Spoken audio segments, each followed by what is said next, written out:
తెలంగాణ చలి తీవ్రత మరింత పెరిగింది. పలు జిల్లాల్లో అత్యల్ప ఉష్ణోగ్రతలు నమోదవుతున్నాయి. సంగారెడ్డి జిల్లాలోని కోహిర్ మండలంలో సోమవారం ఉదయం 6.6 డిగ్రీల అత్యల్ప ఉష్ణోగ్రత నమోదైంది. ఈ జిల్లాలోని 17 ప్రాంతాల్లో సింగిల్ డిజిట్ ఉష్ణోగ్రతలు నమోదయ్యాయి. మెదక్ జిల్లాలో శివంపేటలో 8.4 కనిష్ట ఉష్ణోగ్రత నమోదు కాగా 16 ప్రాంతాల్లో సింగిల్ డిజిట్ ఉష్ణోగ్రతలు నమోదయ్యాయి. సిద్దిపేట జిల్లాలోని బేగంపేటలో 8.9 డిగ్రీల కనిష్ట ఉష్ణోగ్రత నమోదు కాగా ఇదే జిల్లాలోని 10 ప్రాంతాల్లో సింగిల్ డిజిట్ ఉష్ణోగ్రతలు నమోదయ్యాయి. హైదరాబాద్ నగరంలోనూ చలి ప్రభావం రోజురోజుకు పెరుగుతోంది. శేర్లింగంపల్లిలో ఆదివారం రాత్రి రికార్డు స్థాయిలో 8.4 డిగ్రీల కనిష్ట ఉష్ణోగ్రత నమోదైంది.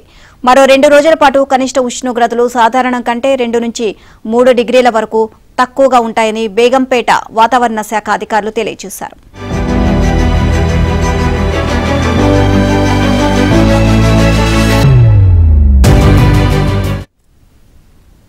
ఉత్తరాదిన పొడిగాలుల ప్రభావంతో అటు ఏపీ ఉత్తర కోస్తాలోని ఏజెన్సీ ప్రాంతాల్లో చలి తీవ్రత రోజురోజుకు పెరుగుతోంది. 4 రోజుల క్రితం వరకు 2 అంకెల సంఖ్యలో ఉన్న కనిష్ట ఉష్ణోగ్రతలు ఆదివారం నుంచి సింగిల్ డిజిట్ కు పడిపోయాయి. సోమవారం అల్లూరి సీతారామరాజు జిల్లా అరకులోయలో 3.6 డిగ్రీల కనిష్ట ఉష్ణోగ్రత నమోదైంది. ఈ సీజన్లో అత్యల్ప ఉష్ణోగ్రత ఇదే కావడం విశేషం. మాడుగుల డొంబ్రిగూడలలో 3.9, కిలకాడలో 4.6, పాడేరులో 4.8, పెదబయలులో 6.1 డిగ్రీల ఉష్ణోగ్రతలు నమోదయ్యాయి. రాష్ట్రంలోని మైదాన ప్రాంతంలో కూడా చలి పెరిగింది. ఇక రాత్రి ఉష్ణోగ్రతలు సాధారణం కంటే 3 నుంచి 4 డిగ్రీలు తక్కువగా నమోదవుతున్నాయి.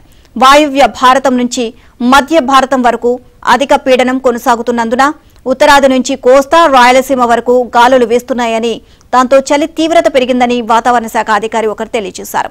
ఇంకా రాష్ట్రంలో వర్షాలు లేకపోవడం కూడా చలి పెరగడానికి ఒక కారణమన్నారు. ఇక ఈ నెల 13వ తేదీ తర్వాత బంగాళాఖాతం నుంచి తూర్పు గాలులు వీచే అవకాశం ఉందని, అప్పటి వరకు రాష్ట్రంలో చలి కొనసాగుతుందని పేర్కొన్నారు.